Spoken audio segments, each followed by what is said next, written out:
My guest today on the Pocket Mastermind podcast is Karen Stephen, who has made the transformation, the jump from corporate life to freelance digital nomad, and going to tell us all about that. So, welcome to the Pocket Mastermind podcast, Karen. Thanks for having me. Very excited to be here and look forward to our conversation today. Yeah, I'm really looking forward to hearing about your transition. Obviously, you and I worked together quite a few years ago now, Yeah. back in the grey corporate world, and you escaped long before I did. So I'm fairly envious of that. And I think, with the current situation where uh, there's a risk of greater unemployment and everyone working from home now, I think the subject of remote working and hmm freelancing and being a digital nomad has become more prevalent. And I think there's more people considering that. So it's good to get your experience of what that transition was really, what it's been like, and what led you to that. Oh, multiple factors led me to make the leap, but just the easiest thing, the idea of remote working and digital nomadism came into my vicinities through uh, like some individuals in my life came in and talked to me about the possibility that I hadn't really been aware of. And I think that what's interesting now is there's a lot of people becoming more aware of it just because of the way the world has changed. Um, like for me, it was I took a career break to get away. Like I just immediately jumped out of the corporate world for 6 months and called it a career break. And during that career break, I was in Bali and I met so many digital nomads and realized that it was a legitimate thing. And it wasn't just written about in books. It wasn't just captured in the 4 hour work week. It Hmm. was a real life thing that people were doing in so many different ways. That made me want to continue like working down that path and figuring it out. And I wasn't smart enough to figure it out during my 6 month career break. So I went back to London to save up some money to do it. It Yeah. seems to be that Bali is a bit of a hub for people pursuing that way of life for some reason. Yeah. I find or when I was there, I found that anyone that I met in Bali was either getting over a heartbreak or like trying to figure out what they wanted to do with their Hmm. career. It is one of those types of places. It might be because of the book Eat, Pray, Love, or it might just be because of the nature and the energy of the place. Like I think it's one of those magical places in the world where there's there's just a really great energy to the place and the land and the people, and it is a very good place to do a lot of yoga, do a lot of meditation, chill out, and try and get back in touch with yourself to figure out where you want to go next. So I understand why people go there. It helped me. I had a great time. Yeah, and I think also, one of the things we'll probably come on to is cost of living as well while you're doing this. If Mm-hmm. you're effectively traveling around and getting paid in dollars or pounds or euros or whatever, but living in somewhere like Bali, you've got the currency exchange benefit, and so you can live in paradise for a lower cost. But so what did you do during that first 6 months when you were on your career break that never really ended? Yeah. Well, the reason, funny that you mentioned the exchange rate and stuff. The reason that I didn't make it work in those 6 months is because I ended up spending a lot of time in Australia, but that was mainly because my boyfriend at the time was working in Australia. So that is why I didn't really make it work because I Hmm. started in one of the most expensive places in the world. Um, and so during those 6 months, I really just traveled. We did a bit of Europe, then we did Australia for a bit, and I visited friends.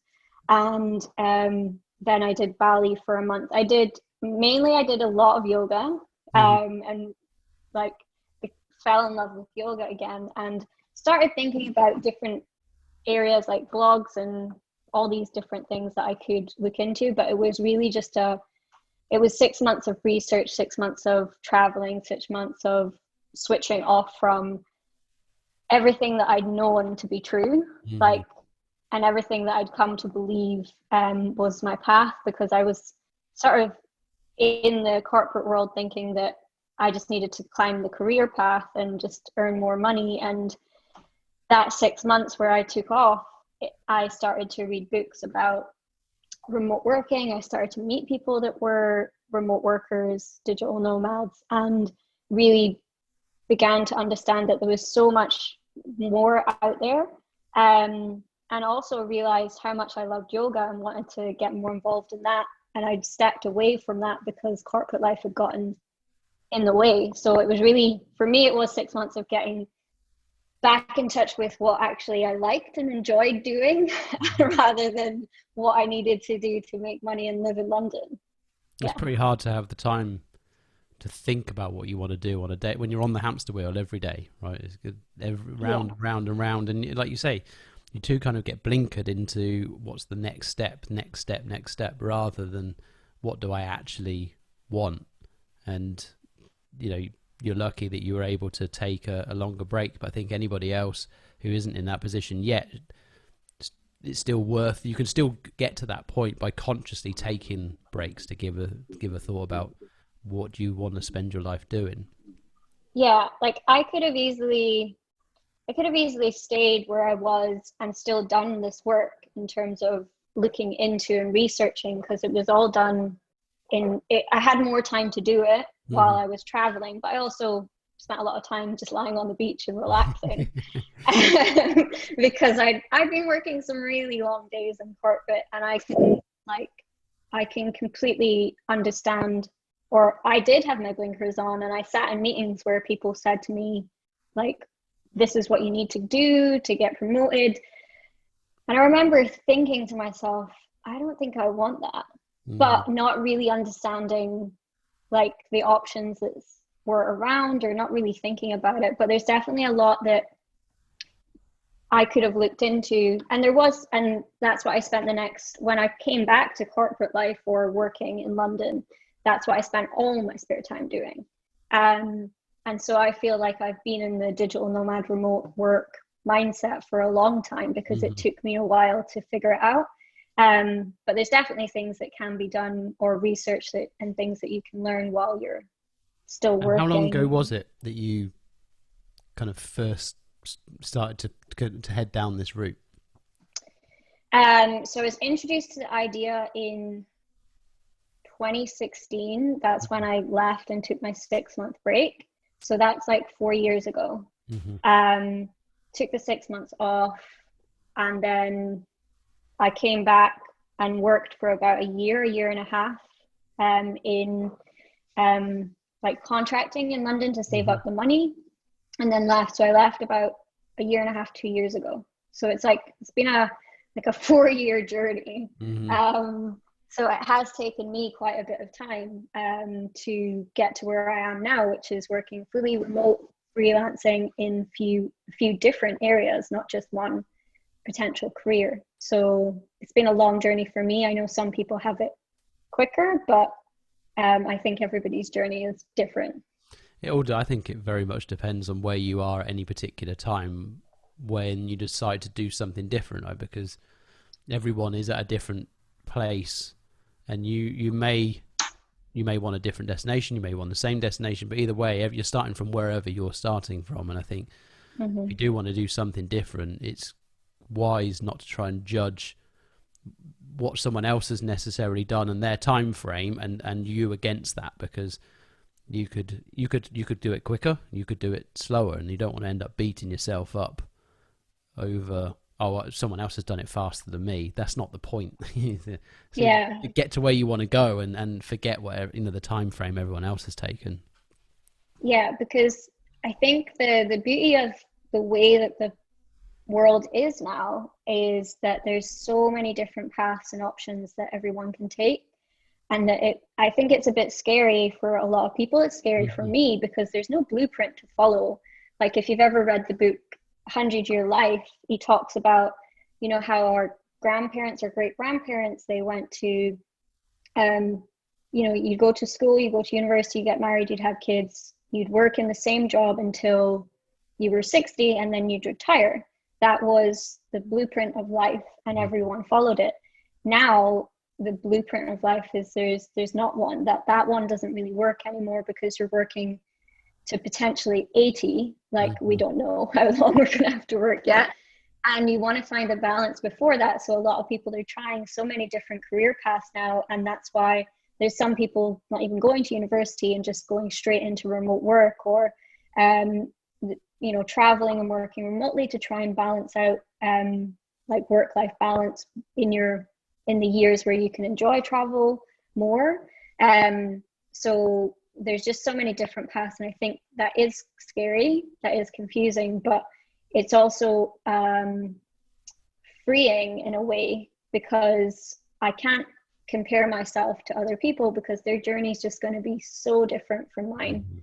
And I'm also not precious about if I end up going back to corporate to save money or anything like that. That's just one of the ways that I can continue to work into this path and grow into like a new way of life for me. So yeah, I think it's different for everyone. What was your first step? What was the first thing you did as a freelancer remote worker? Like the first job I did? Yeah, and where did you get your first? Where did you get your first job? Where did you find? How did you get the work in the first place? What was it? Where were you at the time? Had you already got on a plane and gone somewhere nicer? No, so actually, so because I'd taken the career break and came back and I was working in corporate, I was also in all these Facebook groups and all these forums on remote work. And I think it was through one of them. I actually can't remember how I got this particular job, but I ended up getting a job that was writing exam questions for the Chartered Institute of Management Accountants. So because I'm a chartered accountant and I was looking for writing work, because that's where I was trying to pivot into, this opportunity came up. It was either through LinkedIn or Facebook. It was most of my jobs come through social media these days. There's a point to note for anyone listening. Network is essential, right? Yeah, so much. Like a lot of my friends don't believe me when I say that I get a lot of work through Facebook and LinkedIn, but through groups that advertise jobs, remote jobs, just connecting with those people, applying with those people, and also in LinkedIn, like it literally is a network. And then now that I've grown into that space, remote workers who know what I do will ask me to do their finances or ask me to do a few different things. But yeah, the first contract that I got was to write accountancy questions for aspiring accountants coming through, and I thought it was great. Like it was really good money, and I loved it. Like, and it's ad hoc work that I still do on and off. But the problem was I was working a 9-to-5 contracting job in London with all of that includes like the commute and the social life of London. I was also doing a yoga teacher training at the time and trying to do this extra job, which had extreme deadlines. So it wasn't the most pleasant journey into. Yeah, it's not what most people sign up for. I see the pictures of people working around the swimming pool, not juggling two jobs and a yoga training. But that's the way it happened for me as my first contract, and it was great because I was like, wow, I can actually earn money remotely, and I haven't even started yet because for me, I didn't see it as starting yet because I hadn't taken the flight out of the country, or I hadn't quit my corporate job in London for the second time. But yeah, like that was my first paid remote working contract where I never met anyone, but like I didn't meet anyone in person. I didn't interview in person.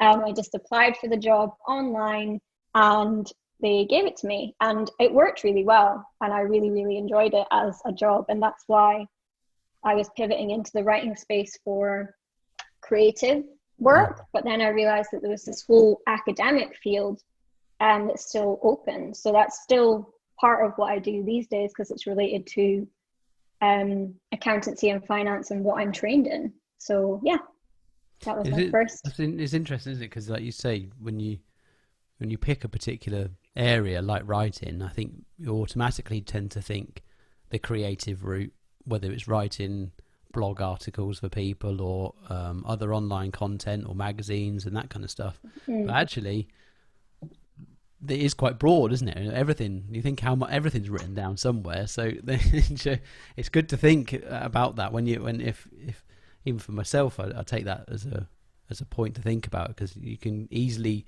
overly narrow your focus, I think, in a particular area and miss a whole load of opportunity that might otherwise come up. Yeah, and it's a good one to be aware of, especially if you're trying to pivot into something new. Like for Hmm. me, writing, the easiest way to do that is to start through something you know, which is finance for me because I'm trained in that. And yeah, like it doesn't necessarily have to be just writing about finance. It can be academic writing. There's so many different ways that you can pivot into different careers, and that's just one of them. But yeah, writing is what the thing is. Only remote workers or a lot of like digital nomads that I know, when I say, oh, I'm a writer, they will ask specifically like, what kind of writing do you do? Hmm. Because there's just so much, there's copywriting, content writing, like academic writing, and yeah, there's so many different strands. So where was your first foreign destination, and what were you doing in terms of work at that point? So, my first foreign destination was actually not that foreign for me. Like it was Tenerife in Spain, Hmm. which it's not what I'd imagined my first location was going to be because I went to Tenerife when I was 18, like on like one of those like young people holidays, like Yeah. for 2 weeks sitting on the beach. And I had it in my head what Tenerife was going to be like, but it's actually a magical island that has so much more to offer than just the Playa de las Americas at the Yeah, bottom. how did you end up going there as the first Yeah. destination? So what happened was I was still in contact with a lot of the nomads that I'd met in Bali, and one of them had a friend that was opening a co-living space in Tenerife, and she was looking for a yoga teacher, and I had just qualified as a yoga teacher, and I was looking to start this nomad journey. So she offered me like free accommodation in exchange for teaching yoga, and I also got access to this whole remote working community that were staying there. So I was supposed to be there for 1 month, and I ended up staying for 4 Wow. because the skills that were in the room Hmm. constantly was just so valuable to me, because they could help me build my website. They could Yeah. give me ideas of ways to make money online. They could show me how to edit videos, show me how to shoot videos, take videos of me teaching yoga so I could put them on my social media. There was just so many skills in that room, and they were all amazing people that I'm still friends with now. So, and I got work. I ended up getting work through these people further down the line too. So it's all about network. It is network, network, network. I think that's going to be a theme of the conversation for sure. Yeah. And it seems, I'm fairly new to this whole world and haven't really dipped into it yet, but it's definitely something I'm looking to pursue more of. It's the one of the reasons for leaving the corporate world and not going back is because I don't want to be that, on the hamster wheel anymore. And if I Yeah. can go around and move around and um, work in various locations, it sounds great. And so the one thing I've definitely picked up so far already is very much the community aspect of all of this and how interconnected everybody seems to be. There seems to be an enormous web of nomads around the world. They're all in on this secret that the rest of us haven't been listening to or something. you know. I think I think once you're introduced to one, like then you can, like, it's not, the thing is it's not like an elitist gang, or like, no one thinks of it as a club that no one else can join. It's Mhm. just that I think there's an element of um like maybe now people understand working from home and remote working can be as productive as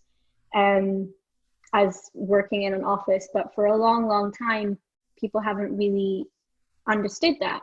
And so the remote work community forms because everyone has this collective understanding that you can actually work and balance your life well by working remotely.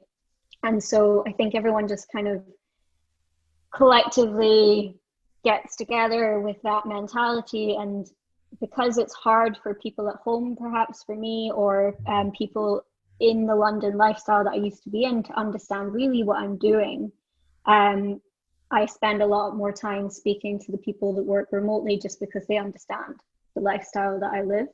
I think it's a bit better now because a lot of my London friends are working from home, so they know that they're like, wow, now I get it. I could do this from Bali. Imagine doing this by a beach.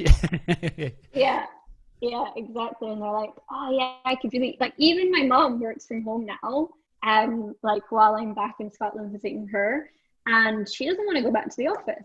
No. Like, no one wants to go back to the office. I know there's a lot of people in that boat, and I think I've even seen people with offices that aren't going to go back to the office. They're just they're going to give the office up. They've realised that actually they're maybe a small company, and they don't need to be paying the rent and the overhead. You know, with all of the rates and everything involved, it's actually quite expensive. And you think, probably only got the office to feel like we'd got somewhere and, you know, we'd arrived. Actually, you don't need to be doing that at all, really.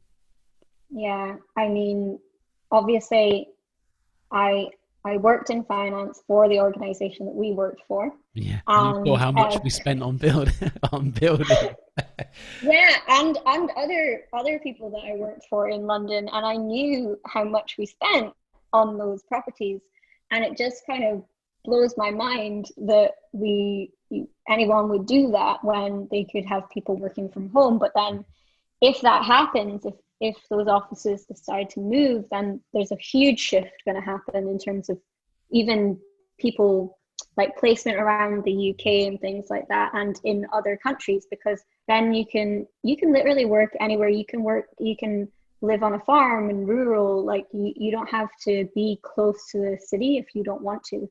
And it completely changes the landscape of population distribution all over the world, which is a bloody good thing in my opinion, because cities are just too crowded. Big grey, I don't know. I'm not a big city. I don't mind visiting cities, but I lived in London for a while, and I was glad to get back out where it was more green. And you know, that's just personal preference, but there's also the pollution elements. There's all of the other elements that go with economic migration into condensed spaces. And if we can move out a bit further and like you say, live in a rural area but still achieve the same things, then it's better for everyone concerned, I think. Yeah, like for me, I'm a big sunshine type of person. Like, I like to be where the sun is. Coming from Scotland. Yeah, like it just doesn't. No wonder you had to up and leave. Yeah, like, and you know, it's just made no sense for such a long time to live in the UK for me, just because it doesn't really get sunny, and in the winter I'm like the shell of my former self. Whereas my first nomad job, when I was working as a yoga teacher to pay for the accommodation while I figured it out, was in Tenerife, where in summer, or no, in our winter, it's still warm there. Like, I would get up in the morning, go and teach yoga on the roof, like, and I could see the Atlantic Ocean, and it was just like, it was like pinch me kind of moments like that I was like, okay, yeah, I really need to make this work so that I can continue to be in the sunshine and be near the ocean when I can be. And where did you head off after? Where did you go after that? How was that? How was the whole, I guess, portfolio career? You touched on it a bit earlier about doing different things. How's that then evolved from that first job doing the yoga in Tenerife to where you are now? So what I started off doing, I was teaching yoga in exchange for accommodation to minimize my costs so that I could basically give myself a clearer runway to be able to figure out how to make money. Because at that point, I really was trying to stay away from finance and accounting because I thought it was the root of all evil as to why I was upset or not in my healthiest frame of mind when I lived in London. So I tried to, that's when I started doing writing and proofreading.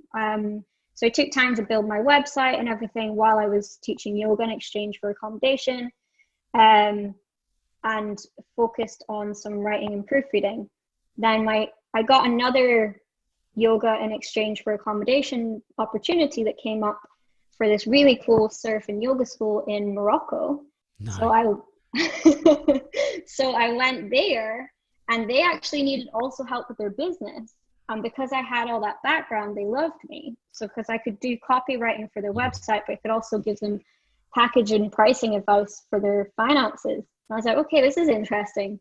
But I was still trying to stay away from finance. So I just kind of took it as interesting learning and had a great time hanging out with them and learning how to surf and paddleboard and stuff in Morocco. Super cool.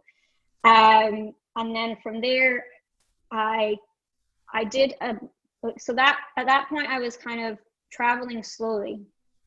But last summer, then I needed to travel a bit faster, because I had like weddings and things in the UK that I needed to flow back and forth to. So I ended up spending a lot of time in Europe jumping around, which was not conducive. So like not conducive to getting any work done, but it was great. So like I did some sailing, and I was still doing some proofreading work and writing work, and I was still trying to push into that space, but it wasn't really flowing so well because I was moving around a lot. I was probably concentrating more on enjoying myself than actually making any money. And so I didn't really get very far at that point. So last summer it must be quite hard though to go, cause I was going to ask you about this, that most of us associate, because we only ever go to these places generally on holiday to do nothing. Yeah. When it must be quite hard to switch into from holiday to work and back and forth quite a lot, because you're I think you're so conditioned to wake up in the morning, oh, it's holiday, no, I've got to do some work today. But yeah, it's difficult, but it's also like amazing at the same time. Like on the same trip, I was visiting a lot of friends, and I'd been at my friend's wedding, and after my friend's wedding I'd planned to go up to Paris. This is my way of getting home to the UK without flying. I was trying to fly last summer, so I was just going by land. So my plan was I went from her wedding south of France to Paris, and I visited a friend there. And the flexibility of the way I was able to work is that I knew I had a lot of work to catch up on in Paris. So I went and sat in a cafe and did most of that. But then I was like, I'm in Paris. Like, so I, one day, like I'd been working, I got stuff done. It was like everything else wasn't really a priority, or I could do it on the travel home, which was like the next day. So I packed up my laptop and took the metro into the city center and just walked around the Louvre and went to see like Notre Dame, and just wandered around Paris for a few hours because I was like, I can. Like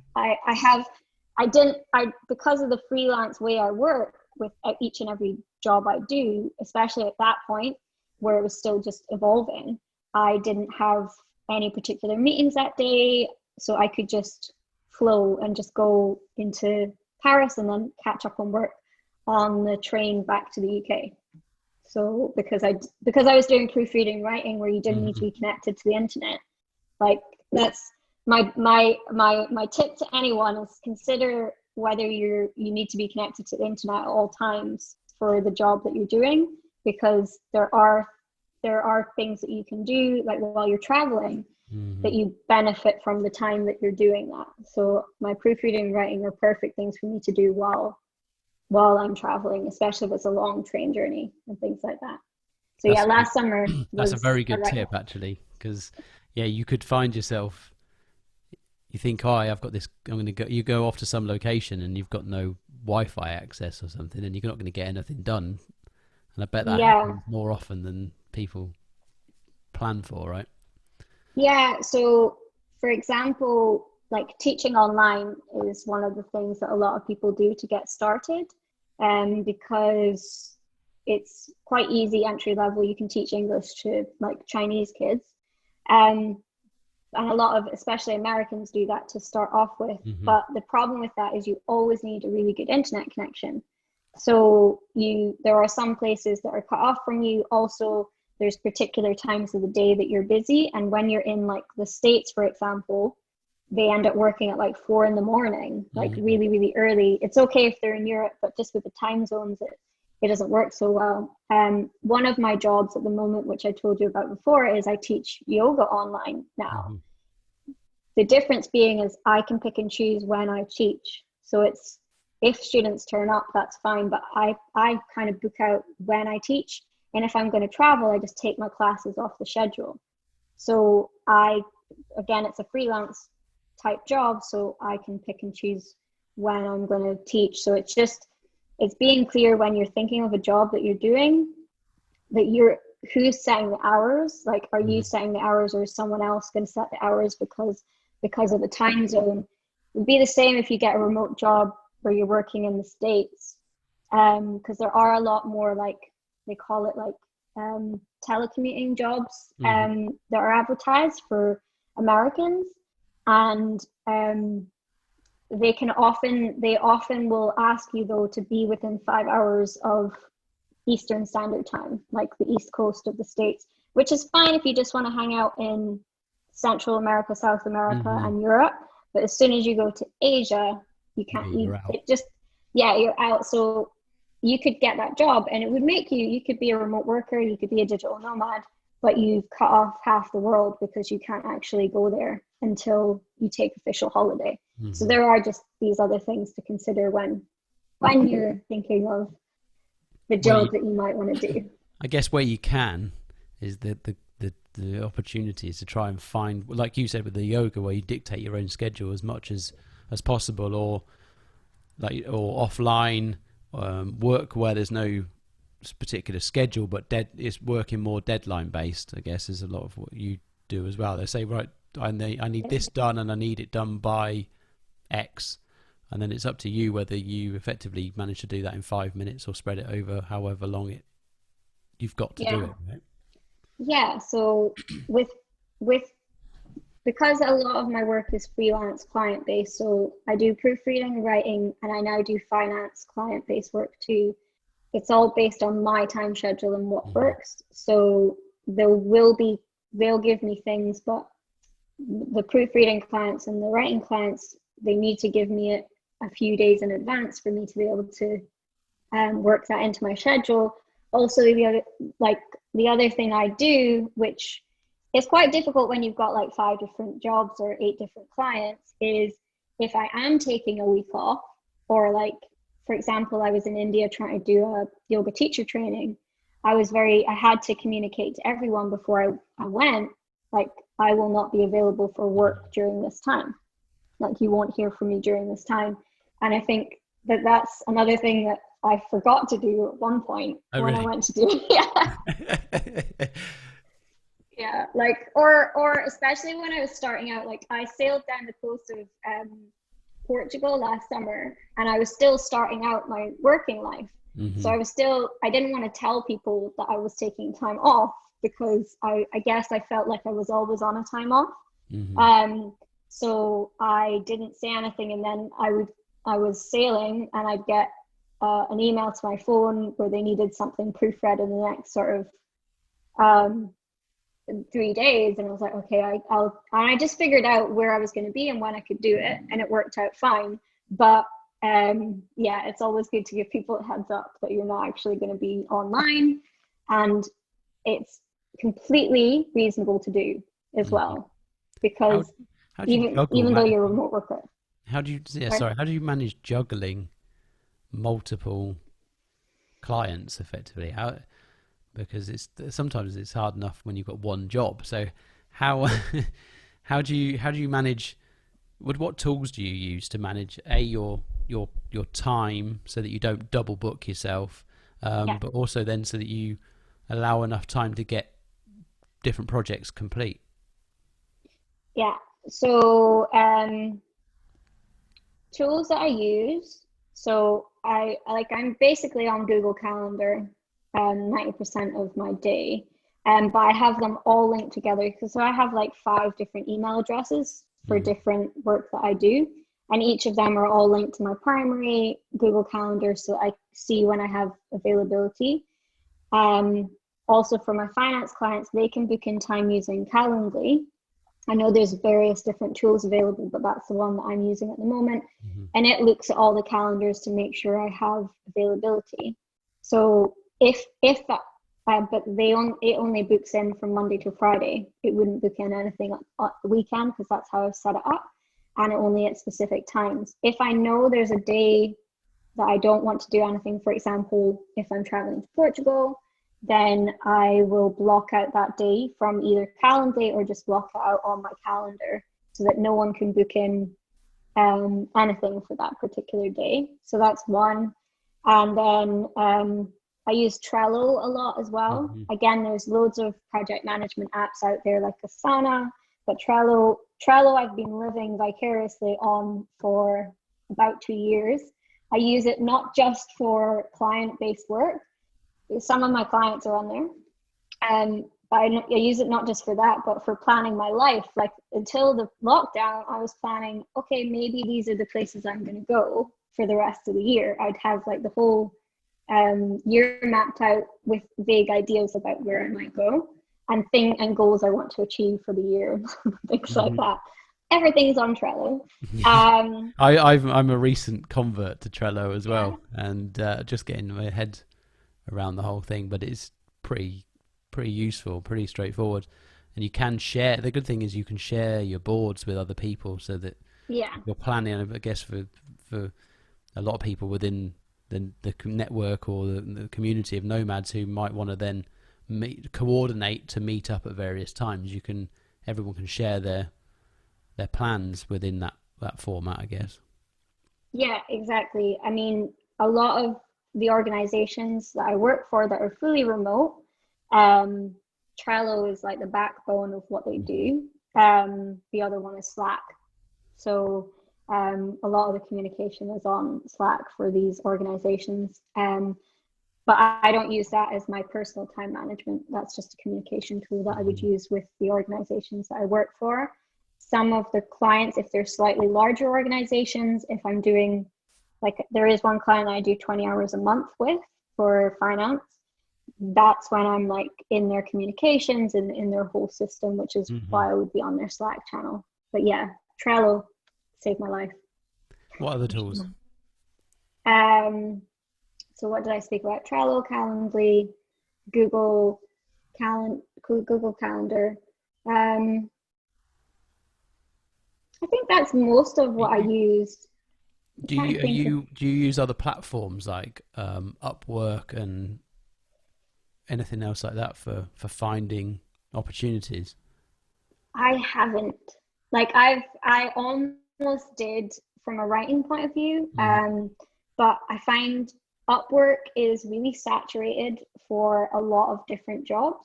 So like when I did try at one point, it was too hard to actually get the profile approved, and I just left it because a lot of the jobs I get is genuinely through LinkedIn or Facebook. So I decided to primarily um, basically SEO my LinkedIn profile Hmm. so that it was optimized for the people that wanted to see it, and then start using that to connect with people that are in the or that are my kind of key clients.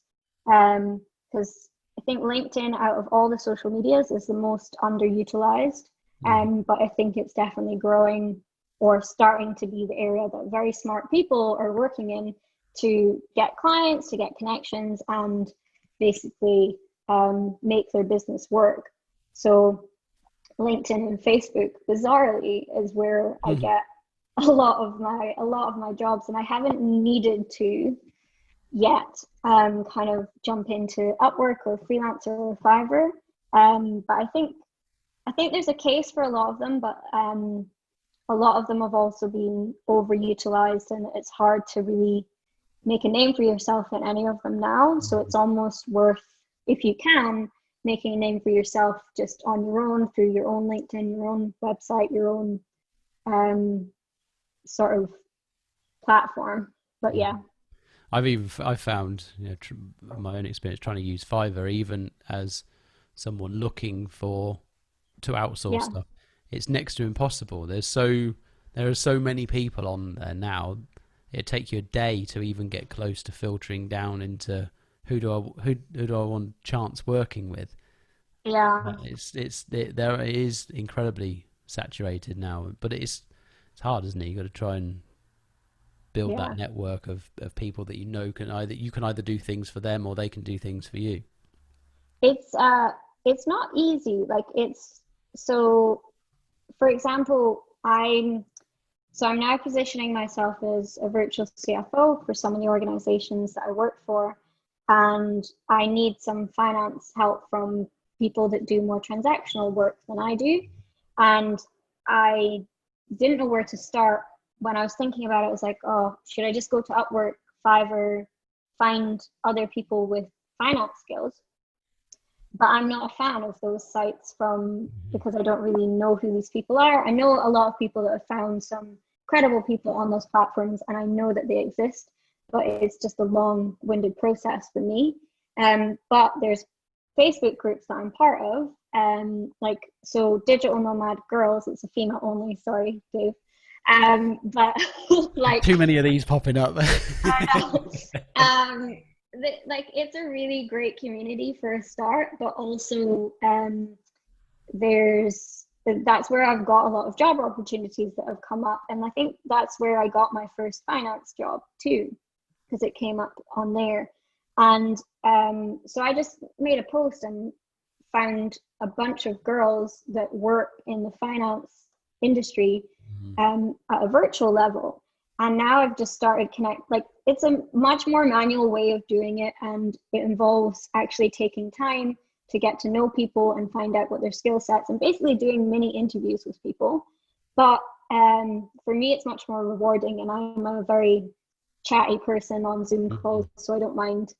So I've done a lot of that to try and build my virtual finance network now that I'm fully walking into that space. Instead of actually going down the route of freelancer, Upwork, etc., because I find that I like to work with people where I gel with their personality, and I think that's easier to figure out via a video call than it is an online resume. What you mentioned SEO in your LinkedIn profile. What are some of the things that you've done to that to make it more friendly for anyone to ultimately find you and for it to work for you? So I've been to a few different LinkedIn sort of seminars and things. Love LinkedIn. But from an SEO standpoint, I thought about what I want to offer my clients and what they would be searching for, and then put it in. So I mainly offer my services now to sort of social enterprises or social impact organizations. They don't necessarily have to be not-for-profit, but they have intention behind their businesses. So I worked with a coach on this, but we came up with the tagline, virtual CFO for intentional enterprises. And it's worked really well. And then so if you have a really good tagline that clearly defines what you do, is step one, and then the rest is in your big, your big description. Make sure you repeat all of the keywords in there, the people that you are looking to work with, and the services that you offer. So that will all come up. And then in each and every one of your job descriptions, tailor it so that it's purposing to what you do now. So I did this. This is like when I started in the proofreading writing industry, or when I started off, I actually did this myself when I first started out as a nomad, and that's how I got a few of my proofreading clients, because they approached me through LinkedIn and said, oh, I see that you've got a finance background, but you do proofreading. And all I'd done was change my tagline and my current job and the description of what I did.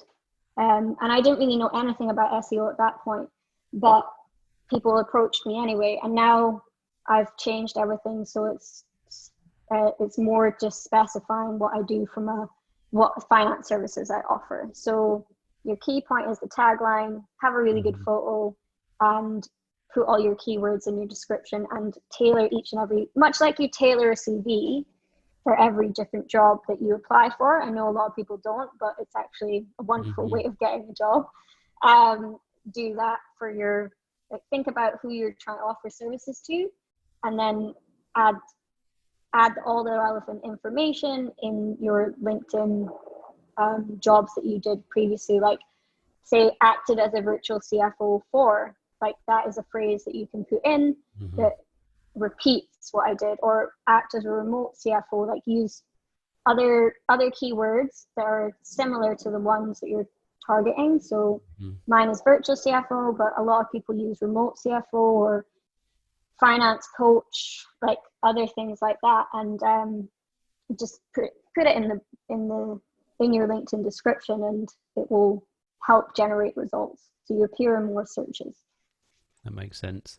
Yeah. And so you're using that platform to primarily target the finance side of things, and then At the moment, yeah. Yeah, and then is it mostly through, as you said before, through other groups and through personal contacts that you're finding the other work, the reading, the writing, the yoga stuff? Yeah, so the yoga work is through an American company that have started a platform for online teachers. So it's a startup young organization. So I'm fully listed with them now, and I'm exclusive with them in the fact that I wouldn't be teaching live one-on-one classes or group classes on any other platform. So they're still getting started, but I think that they'll be really good. So the yoga thing is almost delegated to them because they do the marketing and they do the technology behind it, and I just give them a percentage of what I earn in any one class. So that's really good for me because it means I don't have to work on the business or finding students and all that kind of stuff. So that's taken care of. Like the Airbnb for Yeah. live yoga, right? It's a similar kind of concept.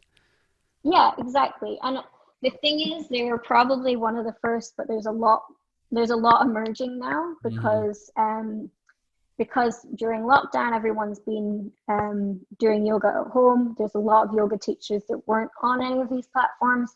So I get a lot of Instagram messages asking me if I want to join other platforms and stuff, which I can't. So there's that's kind of taken care of, and I don't really spend a lot of time now looking for yoga jobs because that bit is done by someone else. So it's delegated at a fee, and then the writing and proofreading work comes to clients I already have a connection with from the work that I did previously, and I'm just not tapping further into that area because I'm concentrating my efforts on the finance side at the moment and generating more clients there, and that comes through my LinkedIn. But I've also now got like a MailChimp landing page that has my offer. I also have a website for my yoga class and a website for my writing as well. So there's like a few different forms that people can find me. But that's my main aim, or my main target from a LinkedIn perspective at the moment, is the finance side of things, but it includes writing and proofreading in the finance field too. So it kind of covers all bases, which is, it's difficult to do. If you're trying in LinkedIn, it's very difficult. Not exactly related fields, are they? No, but so it's kind of, yeah. That's why I asked that question, was really, if you're doing lots of different writing, then obviously you could use that platform and you could find lots of different writing style jobs. But CFO to yoga teacher, there's quite a lot in between those two roles, no? There is, but see, the thing is, this is what I worked with my coach on, is because I'm aiming it towards like social impact organizations and intentional, like I can write about, like, I've basically found my niche, but also Mhm. just being able to explain everything that I do by um by explaining in my description, be like, I'm an intentional person. Like, I Mhm. teach yoga and I do all these other things. I also fully work remotely. I have been doing so for 2 years. So the virtual thing is explained. So I've kind of tried to bring everything that I do into what is talked about on my LinkedIn. So, Mhm. and it does include the academic writing and proofreading that I've done as well, because it's all been in the finance space. So it's a way of tailoring what you've done to what Mhm. is relevant for the position. So it's not like I've discounted everything that I've been doing for the last year and a half and excluded that from my LinkedIn. It's finding ways that you can talk about that and shout about that as great tools for what works for now. So, for example, building my own websites and things like that, those are all things that will help entrepreneurs realize that I know the language that they're talking about. I know what it's like to try and learn all of these skills all at Mhm. one time. Um, so I can help them with their finances because I know where they're coming from. So that's kind of the way I've tried to angle it. And it can be done for anything, but my coach very much helped me with that. Wise. It's worthwhile getting spending the time with a with an actual coach to get that guidance, because you could spend a lot of time stabbing around in the dark, right? Yeah, for sure. And again, I'll tie this back to network and community. Is this coach I met in Playa del Carmen in Mexico while I was working there remotely as a friend.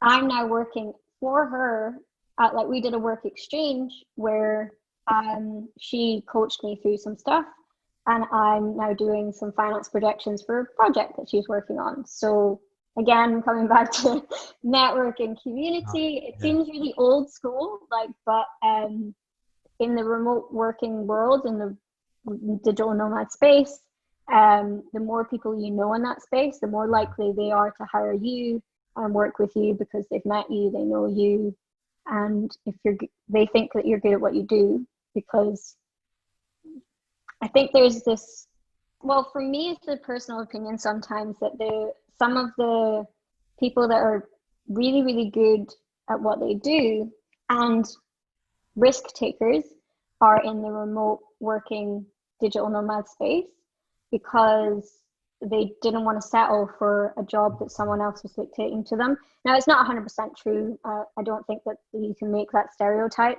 but I do meet a lot of people that are genuinely great at what they do because they've had to work really hard to Mm. make it happen.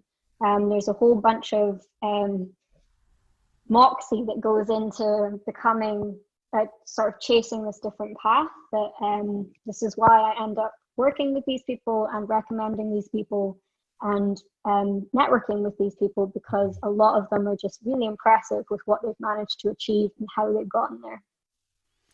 Yeah, I think you pick up. Obviously, there's a lot of skills go into. You become responsible for everything when once you've set out on Mm-hmm. your own, haven't you? Because, like you say, you've got everyone's juggling their own. You're freelancer. You've got all of your finances to juggle. You've got to find the work.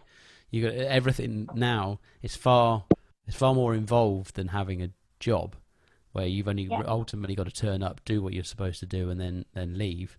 And I think that in itself, a finds a particular kind of person, but also I think if you go down that route, then there's more reward, right? Ultimately, your everything you put in is what you get out, and I think that's how humans are more designed in the first place. Actually, we chase that kind of fulfillment, and we don't get that in the normal job. So you find even someone that maybe wasn't as engaged in the job, they come and do something like this, that they would then step up for themselves because suddenly they're getting the feedback loop is much more pronounced. I think in a big yeah. corporate, you don't always get the feedback. So, where's next?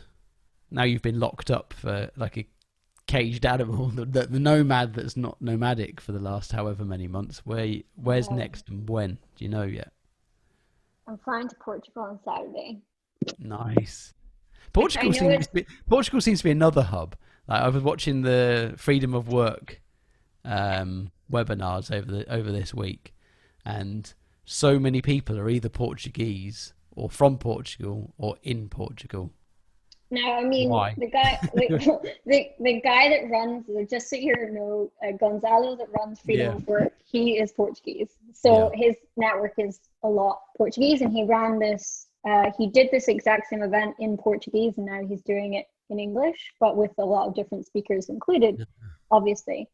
So that's part of the reason. But also Lisbon is a huge hub for digital nomads. I don't know why, because I didn't actually make it to Lisbon the last time I was in Portugal. But I think just because it's like Portugal is a great place. It's generally cheap in terms of like your cost of living, although the rents in Lisbon were previously very, very high. Obviously, with Hmm. the way the world is, I might have gotten a good deal on what the rents are now.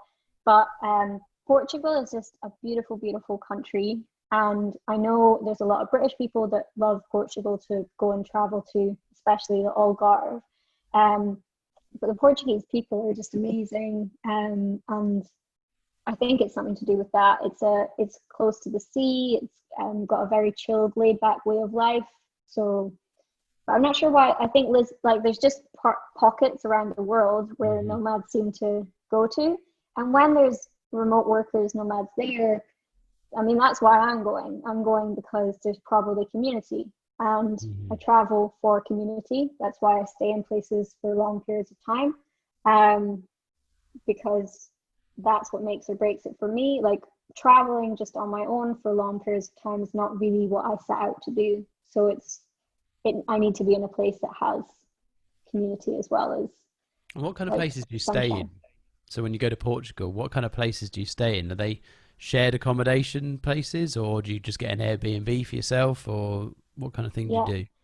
So I've done co-livings before, like in Tenerife, and I recommend those because everyone's in the same kind of Hmm. mindset. But generally, if it's cheap enough or if it makes sense, I'll get like an apartment. Like in Mexico, I got an apartment on my own because you can get a longer term let if you stay for a few months. But otherwise, Airbnb works generally quite well for me. I'm past hostels and Hmm. living like out of a backpack. Sharing Uh, bedrooms and locking all of your stuff up all the time, which yeah, doesn't work either. But yeah. yeah, and with I guess with the new normal and the way things are, I there are opportunities to always like if you tap into the Facebook groups of the expats and nomads of that area before you go, you can usually find a flat share or something that you get a good Hmm. price. But because of the way things are, I wanted to get something on my own because you don't know who you're sharing with, and like COVID is still in existence. So I wanted to I spend a bit more and be cautious rather than blasé about the Yeah, way that things are now. that makes sense. Yeah. So before we wrap up here, it'd probably be Mhm. good to any advice, top tips for anybody who's considering, i.e., me too, um, before jumping in, kind of things that you either did because you learnt from someone else, or things that you've learnt over the last couple of years that you would impart on someone else. Um, so consider always, like, I mean, it's silly, but consider why you want it before you accept any jobs or set yourself up for looking at jobs in particular areas. Because if you want to travel to really remote places, like I said, um, you'll need a job that's way more flexible than some of the remote jobs that are out there.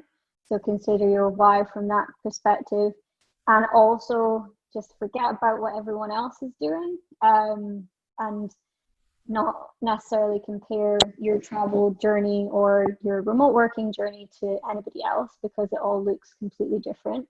Um, there are so many different ways. Like one of the best learnings I've had is when I revisiting the co-living space in Tenerife. One of my friends gave a presentation on the types of nomads and remote workers there are in the world, and I didn't think I was going to fit into any of the categories, but I directly did. And there's so many different categories of this. There's people that like to travel with just a backpack, various different places all the same time. I'm more of a slow traveler, so I like to be in places for 3 or 4 months. So bear in mind that it's going to take you probably at least 6 months to figure out what type of traveler you want to be if you want to remote work and travel at the same time. And it might take you time to earn some money. So I always recommend either figuring out a way to earn money remotely before you leave, or saving up some money to give you the runway in order to do it, because 9 times out of 10 you're going to figure it out if you're in the situation where you just don't have any money. I'm more risk averse than that, so it really depends on your risk factor, but I'm way more risk averse than that, and from the finance background I say don't do it. Like, figure out some remote income before you go, or take some time, or give yourself the savings to allow you to do that. Also look into cheap ways to travel to begin with, like I did. I worked in exchange for accommodation. It does restrict you in terms of where you're traveling to, and it might not be what you want to do, but it's also a very smart way to keep your costs down. There's websites like Workaway and Worldpackers are two that will offer those kind of things, and some of them are great. Like, there was people working in the co-living alongside me when I started, and all they had to do was take care of the dog and do some cleaning and some cooking, and then they worked outside of that and they got free accommodation. So it was a great way to keep costs down for a few months in a really awesome place. So it's sometimes worth doing, even, and they legit already earn like a really decent amount of money on their blog and stuff, and they're legit remote workers, but you know, it was a way to save costs. So it's not, there's everyone at every different angle is trying to minimize their costs sometimes while traveling. And what about you mentioned Facebook groups, any you'd recommend? So there's one called, I think it's called like Digital Nomad Jobs, that sometimes has a lot of work and stuff that comes through there. But the personal ones that I use a lot are the Digital Nomad Girls community and Female Digital Nomads, because like I'm a girl, so I can benefit from those. I won't be knocking on the door of those ones. No, but it's also like, what I will say is you'll be able to see. So if you're going to a particular area, so for example, I'm going to Lisbon. I just searched Lisbon nomads, and I found a couple of the groups that have the most people in them, and they are generally the most useful groups. And also, now that for me, it's easier because I'm in that sort of zone of, I've got a network in remote working, so I can see that I've got like 20 friends already in that group because they've been to Lisbon before and they've been in that group. So you'll recognize the ones that are the most useful. I will be able to tell you any of them that you need for, like, if you're going to Playa del Carmen, go to the Mexpats group in Playa del Carmen. It's better than the Digital Nomads one. And if you're going to Lisbon, I think it's the Lisbon Nomads group. Also, as I work for Nomads Giving Back, you can join the Nomads Giving Back Global Tribe, and they also have like loads of contacts and stuff for if you want to help give back and work with locals while you're traveling and actually be socially responsible while doing it. And that's another good one to join because we're always talking about that kind of thing. Nice. And you mentioned you got a couple of websites and obviously your LinkedIn. Where can people track you down if they want to get in contact, learn more? Yeah, so the easiest way is to probably find me on LinkedIn, which is just, I think the link is just Karen Stephen -CA. But if also find me on like Instagram and stuff, because my websites are still forming. But well, you can, Ren Stefani, WREN_STEPHANI is my personal one, and that links to all of my other activities, basically. So it links you to my yoga and also links you to my other websites. I'll make sure we got the links to everything once we put this out anyway, so Yeah, people can cool. track you down. Karen, it's been awesome to catch up, and I will see you somewhere in the world. Maybe Portugal. Yeah, maybe, quite possibly Portugal, somewhere in the world in the not too distant future. Awesome. Look forward to it. Thank you for having me. No, well, you're welcome. Cheers.